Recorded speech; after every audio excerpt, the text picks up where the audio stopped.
Hello भैया, फिर से स्वागत है आप सभी को हमारे यूट्यूब चैनल छोटे राज ऑफिशियल में।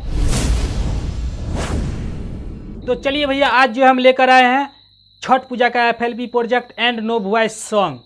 आप लोग वीडियो को पूरा देखिएगा। वीडियो में 3 से 4 स्टेप में पासपोर्ट शो करेगा। तो भैया सॉन्ग का नाम है कांचे ही बांस के बहंगिया भागे लचकते जाए। यही सॉन्ग है, काफ़ी अच्छा सॉन्ग है, छठ पूजा का सॉन्ग है। सिंगर का नाम है भैया अंजलि जी, बहुत ही अच्छा सॉन्ग है।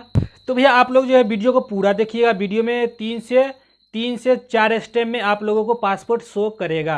तो भैया आप लोग तो जानबे करते हैं कि जो पासपोर्ट देखिएगा वही पासपोर्ट जो है FL प्रोजेक्ट में और नो वॉइस टैग में वही पासपोर्ट आप लोग डालिएगा तो दोनों ही ओपन हो जाएगा। और दोनों FLP प्रोजेक्ट का और नो वॉइस टैग का दोनों सेम पासपोर्ट है।